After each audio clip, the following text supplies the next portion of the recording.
nous.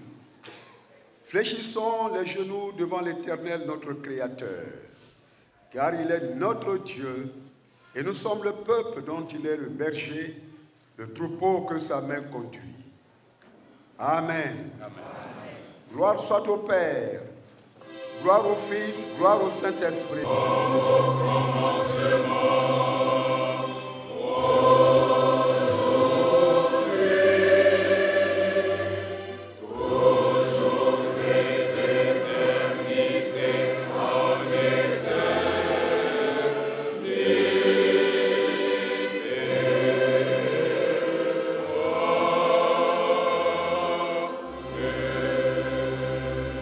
Peuple de Dieu, louez le Seigneur.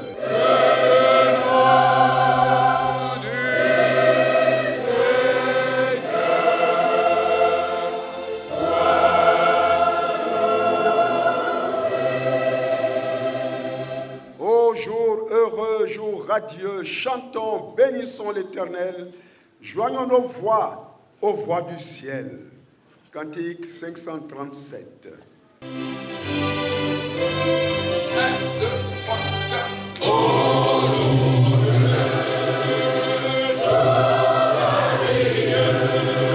chantons, bénissons l'Éternel,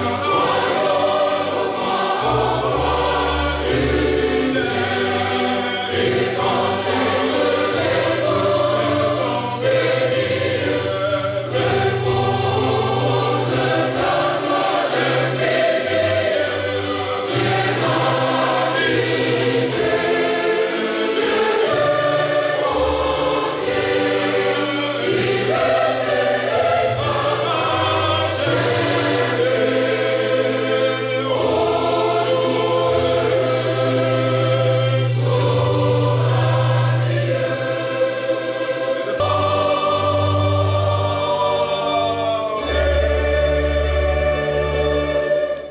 Bien-aimés dans le Seigneur, en ce jour de joie, nous allons écouter la lecture d'un seul texte tiré de l'Ancien Testament.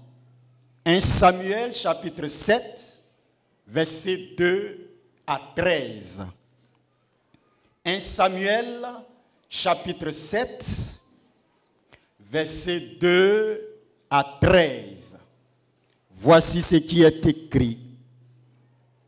Il s'était passé bien du temps depuis le jour où l'arche avait été déposée à Kirjath Jearim. 20 années s'étaient écoulées. Alors toute la maison d'Israël poussa des gémissements vers l'Éternel. Samuel dit à toute la maison d'Israël: si c'est de tout votre cœur que vous recevez à l'Éternel, ôtez du milieu de vous les dieux étrangers et les Astartés. Dirigez votre cœur vers l'Éternel et servez-le lui seul. Il vous délivrera de la main des Philistins. Et les enfants d'Israël ôtèrent du milieu d'eux les Baals et les Astartés. Et ils servirent l'Éternel seul. Samuel dit: assemblez tout Israël à Mitzpah, et je prierai l'Éternel pour vous. Et ils s'assemblaient à Mitzpah. Ils puisèrent de l'eau et la répandirent devant l'Éternel, et ils jeûnèrent ce jour-là en disant: nous avons péché contre l'Éternel. Samuel jugea les enfants d'Israël à Mitzpah. Les Philistins apprirent que les enfants d'Israël s'étaient assemblés à Mitzpah. Et les princes des Philistins montèrent contre Israël. À cette nouvelle, les enfants d'Israël eurent peur des Philistins. Et ils dirent à Samuel, « Ne cesse point de crier pour nous à l'Éternel, notre Dieu, afin qu'il nous sauve de la main des Philistins. » Samuel prit un agneau de lait et offrit tout entier en holocauste à l'Éternel. Il cria à l'Éternel pour Israël, et l'Éternel les ossa. Pendant que Samuel offrait l'holocauste, les Philistins s'approchèrent pour attaquer Israël.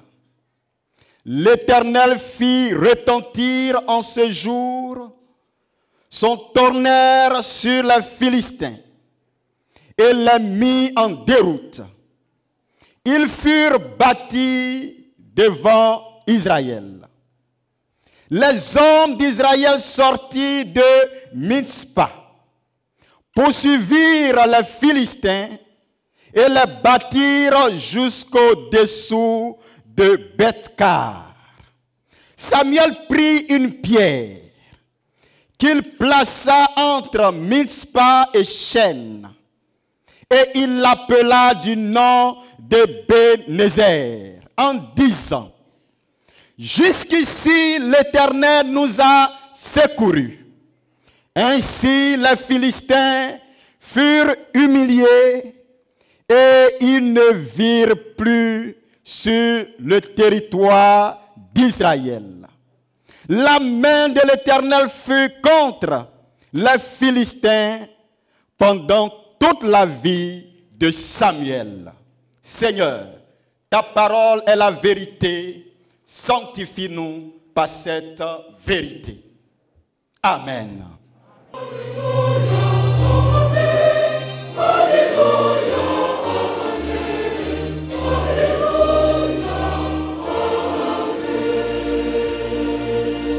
Gloire à Dieu, 183.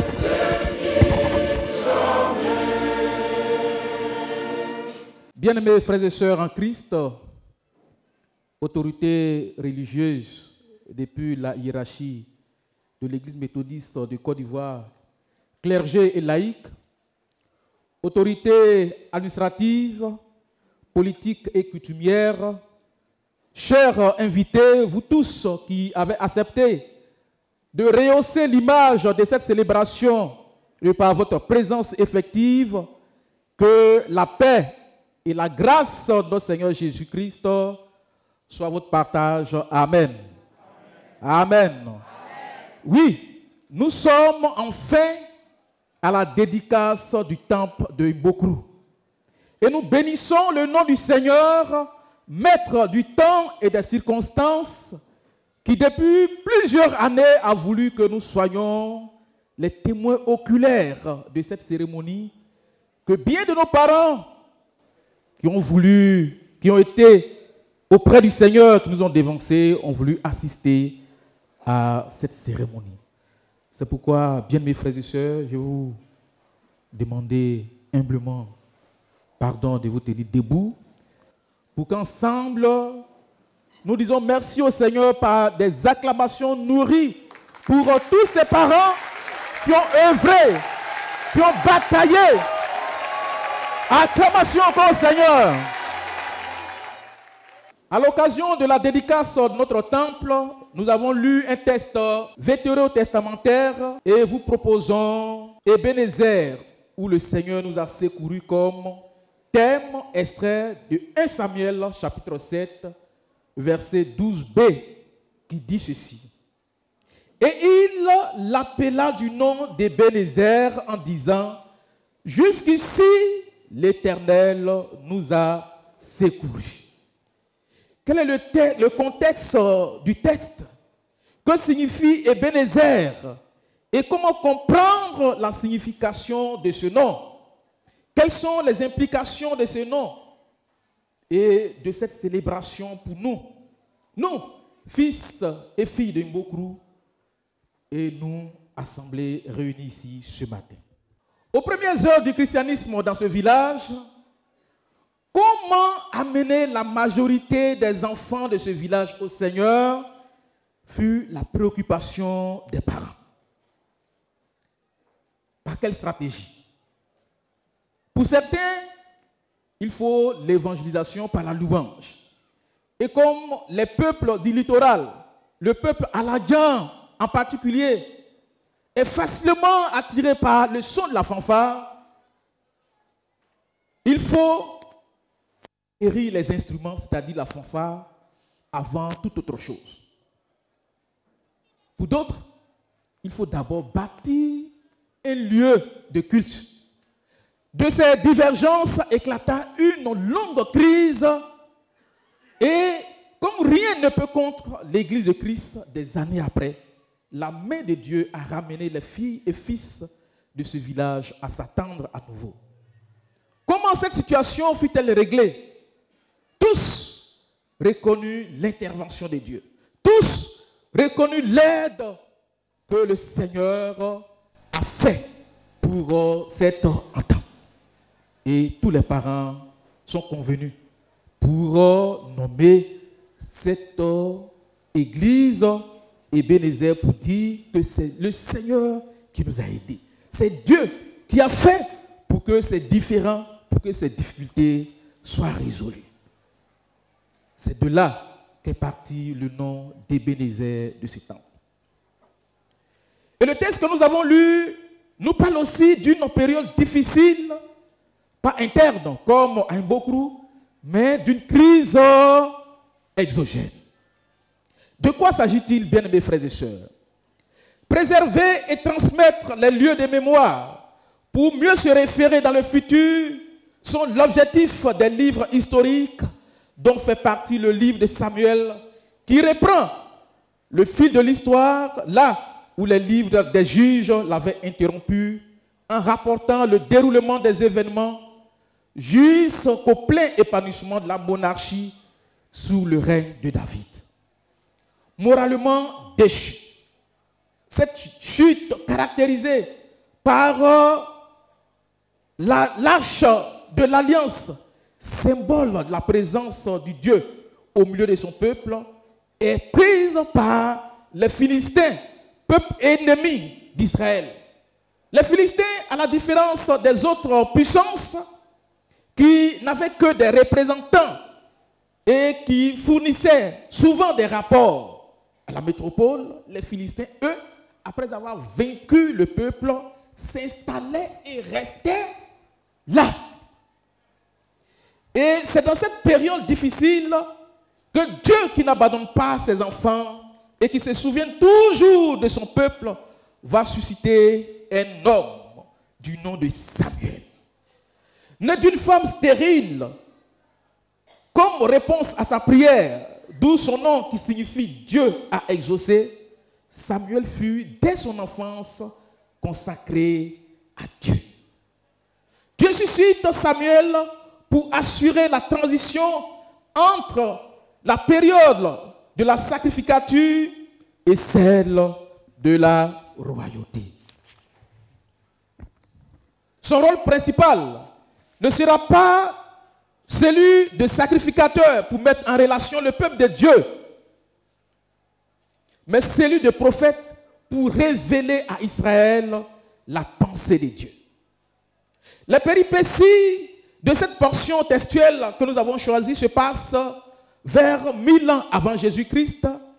Israël avait abandonné Dieu et cela va entraîner la défaite d'Israël dans tous les domaines. ils vont être battus par les Philistins qui avaient pris l'arche de l'alliance, symbole de la présence de Dieu qui demeura à Kiriath-Jéariam pendant 20 ans. Suite à cette défaite, le peuple d'Israël va manifester le désir de revenir à Dieu. Et Samuel, en tant que prophète et bouche de l'Éternel, avait pour rôle essentiel d'appeler le peuple de Dieu à la repentance. Si de tout votre cœur, vous retournez à l'Éternel et ôtez du milieu de vous les dieux étrangers et vous attachez fermement, vous attachez votre cœur et servez Dieu seul, il vous délivrera des mains des Philistins. Après avoir donc parlé au peuple, il convoqua tout le peuple d'Israël à Mispa et le peuple de Dieu se repentit à travers le jeûne et des actes. Le peuple ôtait du milieu de tous les dieux étrangers, les Baals, les Astartés. Après l'acte de repentance, Samuel posa un acte qui, dans le lexique des prophètes du Nouveau Temps, est appelé une action prophétique. Samuel prit un agneau de lait, l'offrit tout entier à l'Éternel en sacrifice. Samuel pria à l'Éternel pour Israël et l'Éternel l'exauça. Les Philistins qui ont toujours pensé que tous les jours étaient les mêmes, n'ont jamais imaginé que quelque chose pouvait changer un jour. Car il y a toujours un jour où nos défaites, un jour où nos pleurs se transforment en victoire et en larmes de joie. Les Philistins qui ne pensaient pas que quelque chose s'était passé se disent, on va attaquer et battre Israël comme d'habitude. Les Philistins, ils viennent, mais cette fois-ci, ils ont été vaincus, ils ont été battus.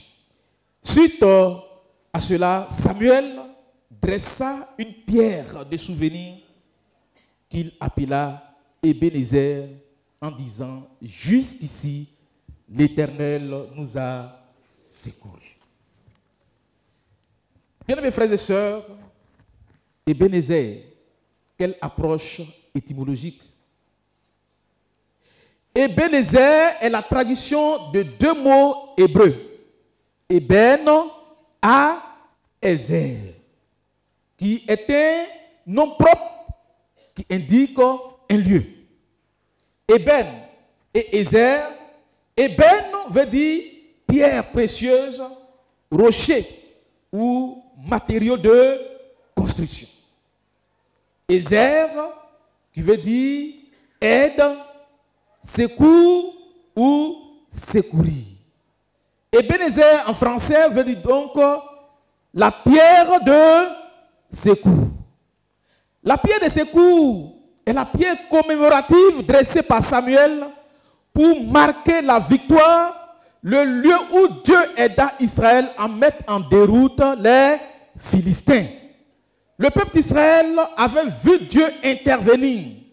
Et en considérant cet événement passé, il voulait que ce souvenir soit conservé.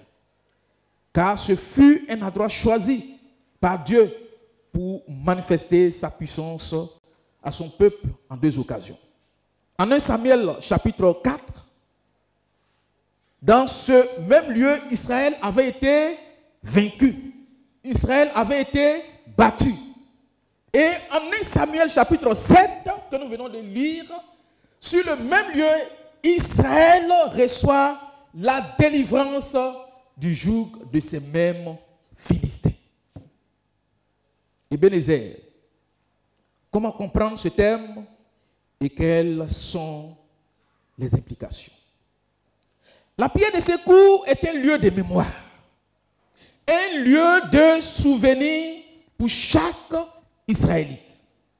Comme pour Israël hier et pour nous aujourd'hui, nous devons nous souvenir des miracles, nous devons nous souvenir des bienfaits de Dieu, nous devons nous souvenir de la grâce de Dieu qui se manifeste quotidiennement envers nous. Et cela doit constituer une action de grâce. Mieux, une reconnaissance. Notre être et notre avoir doivent être objet de remerciement.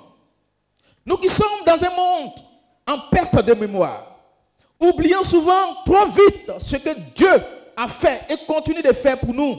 Oublions les bienfaits que les autres nous font chaque jour.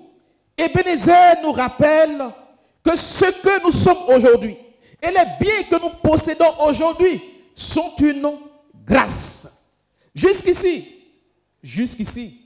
est un adverbe qui exprime le temps, mais aussi un adverbe qui exprime le lieu pour dire que Dieu est le maître des temps, de l'espace et des circonstances et est toujours à l'œuvre dans l'histoire de l'humanité. Jusqu'ici, l'Éternel nous a secourus, était pour Samuel de rappeler tout ce que Dieu avait fait pour Israël, depuis Égypte, en passant par le désert, etc.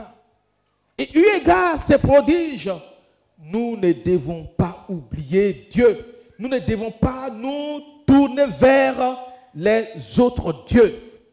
Comme pour ce village autrefois animiste, mais qui a vu la main de Dieu venir au Seigneur et qui a même traversé aussi beaucoup de difficultés, ne peut qu'avec le psalmiste en son numéro 103, le vers 21, bénis l'Éternel et n'oubliez aucun de ses bienfaits. Ebenezer est aussi un appel secourable pour dire que si Dieu n'a pas changé, celui qui a délivré nos pères des situations les plus difficiles, qui t'a sauvé hier, il le fera encore aujourd'hui. Il le fera encore et encore. Notre vie se trouve entre les mains de Dieu. Notre situation dépend de Dieu. Et il agira parce qu'il a agi avant. Et il ne changera pas. C'est donc une foi que nous plaçons en Dieu en disant Ebenezer. Frères et sœurs, filles et fils de Mbokru, le nom Ebenezer que nous avons donné à notre temple veut dire le secours de l'Éternel. Le secours qui vient de l'Éternel. Pas le secours qui vient de nous. Pas le secours qui vient de nos moyens. Mais que les exploits, le rang que ce village a occupé, les cadres que ce village a eu, et par la grâce de Dieu, va connaître encore plus, ne fait pas de ce village un village différent des autres, mais un village différent par sa différence de servir le Seigneur dans la différence. En disant que c'est de Dieu que vient notre secours, c'est dire que c'est de Dieu que tout ce que ce village a connu par le passé tirait sa source et pas de notre force. C'est pourquoi, peuple de Mbokru, il faut toujours continuer ce que vous faites pour le Seigneur. Il faut toujours continuer ce que vous faites pour l'œuvre du Seigneur. Il faut toujours continuer ce que vous faites pour les serviteurs de Dieu et ne point se lasser. Surtout, ne point abandonner le Dieu et l'église de nos pères. Après avoir un tel temple dans un petit village est la preuve que nous aimons le Seigneur. Voir ce beau temple, nous vous exhortons à ce que ce temple ne soit pas vide, mais que de par notre présence, ce temple soit toujours entretenu. Frères et sœurs, Mbokru, le Seigneur est avec nous. Vous êtes le poumon du district. Et depuis que Mbokru était dans le grand district de Yopougon, et le Seigneur continuera de vous bénir. Amen. Amen. Frères et sœurs, rassemblés ici ce matin, pour Pourquoi tant de moyens? Pourquoi tant d'énergie pour un temple? Pourquoi tout cela? Pourquoi cette célébration? Dans la perspective judéo-chrétienne, le temple est la maison de Dieu. C'est le lieu où Dieu se rend disponible pour son peuple. Les raisons de son importance sont telles que Jésus identifie son corps au temple. Une telle cérémonie, après tant d'énergie et tant de moyens, c'est parce que le temple est le baromètre de notre foi, car dans le temple, Dieu écoute, délivre son peuple, et c'est là que le Seigneur nous éduque en vue de notre transformation. Ce n'est donc pas un investissement inutile ou une simple cérémonie. Notre présence en ce lieu a une importance. Pour dire au Seigneur que nous voulons toujours rester attachés à toi, pour lui exprimer notre reconnaissance pour le secours quotidien dont nous sommes objets. Une manière d'exprimer et de réitérer notre engagement au Seigneur pour lui dire que nous serons toujours une aide, que nous serons toujours le secours de celui ou de celle qui se trouve dans le besoin, en ayant toujours nos regards fixés sur Jésus-Christ. Bien-aimés frères et sœurs, Ebenezer est un mémorial qui rappelle la défaite de nos ennemis, mais aussi notre victoire. Ebenezer, c'est notre reconnaissance pour toutes les délivrances, jour après jour, du Seigneur. Ebenezer, c'est dire que le Seigneur est notre secours. Ebenezer, c'est l'expression de notre foi et de notre engagement au Seigneur pour toute la vie. Bien, mes frères et sœurs, c'est ce petit message que le Seigneur a voulu que nous partageons avec vous. Qu'il nous bénisse au nom de Jésus. Amen.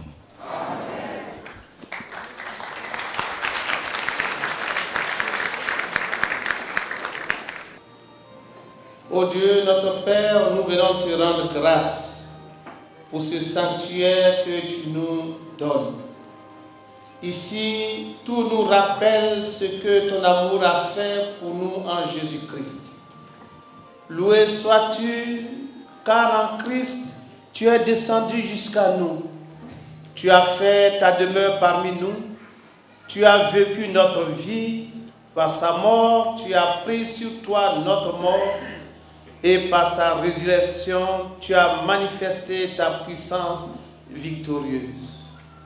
Par ton Saint-Esprit, tu nous invites à connaître la joie de ta présence. C'est pourquoi maintenant, ô toi qui nous ouvres les portes de cette maison, fais que ton peuple se rassemble ici toujours plus nombreux. Loué sois-tu, car en Christ, à travers les événements successifs de l'histoire, sans cesse tu édifies et tu renouvelles ton Église. Comme des pierres viennent d'être ici assemblées pour former une seule demeure, veuille, ô notre Père, unir par ta parole et dans une commune adoration tous tes enfants, des plus jeunes aux plus âgés, pauvres ou riches, ignorants ou savants, heureux ou malheureux. Seigneur, refais sans cesse la confiance, la paix, l'unité et la force de notre pays, dans l'amour sans lequel il n'y a de vie possible en société. Que l'amour que nos religions enseignent soit le fondement de nos foyers, l'assise de nos institutions, le levain de la justice et de la paix. Ô Dieu qui, par ton évangile, nous appelle à l'obéissance de la foi et de la liberté, donne-nous un nouveau baptême de ton esprit, pour qu'en cette année, 10e anniversaire de notre centenaire, il nous consacre à ton service pour perpétuer l'œuvre ici et au loin pour la gloire de Jésus-Christ. Seigneur, hâte le jour où tous les peuples accueilleront la bonne nouvelle du salut, afin qu'à toi seul, Seigneur notre Dieu, soit la gloire au siècle des siècles, en Jésus-Christ notre Sauveur. Amen. Continuons notre prière d'intercession en chantant ensemble la prière du Seigneur.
En 2 rangs, on avance.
Je remercie tous les laïcs originaires de ce district. Merci, merci, merci.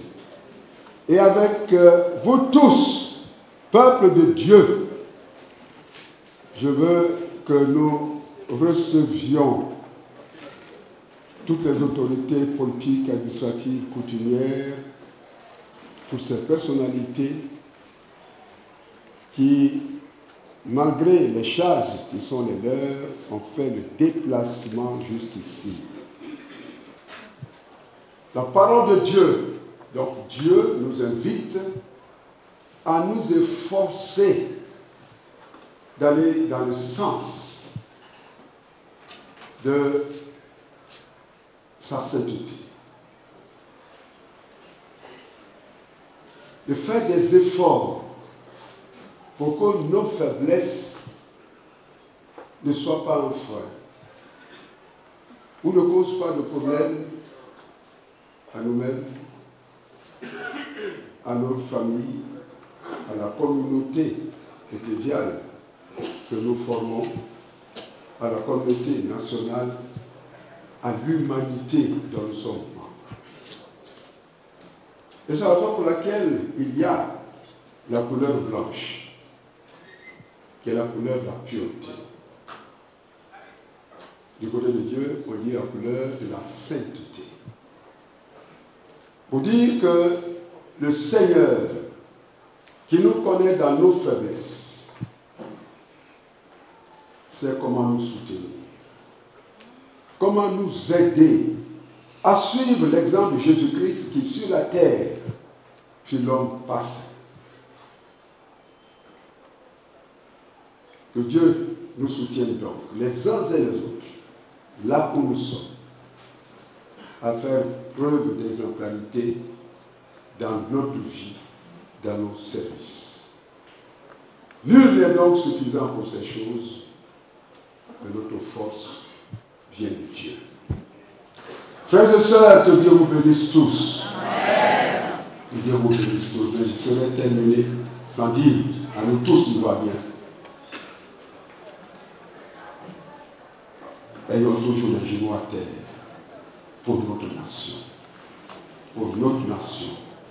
Pour tous ceux, toutes celles qui nous gouvernent. Prions pour eux. Président de la République, Premier ministre, le chef de l'Institut, le vice-président, le ministre, les chefs d'institution, les ministres, toutes les autorités. Demandons au Seigneur d'avoir sa main de grâce sur elles. Et que Dieu bénisse la Côte d'Ivoire, l'Afrique et le monde, au nom de Jésus-Christ. Amen. Amen.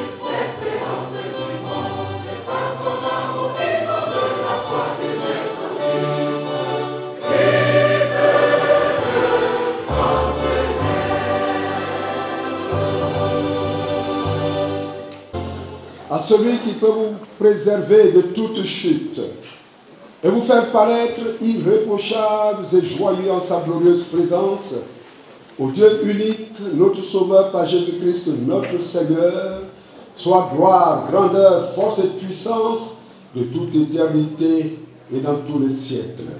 Frères et sœurs, que la grâce de notre Seigneur Jésus-Christ, l'amour de Dieu et la communion du Saint-Esprit soit avec vous tous, aujourd'hui et tous les jours.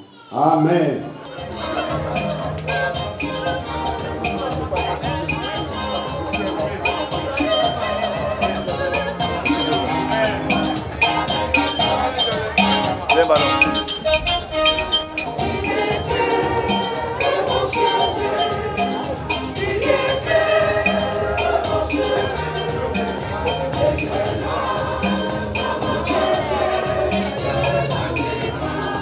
¿Cuándo va a poner atrás? Amen.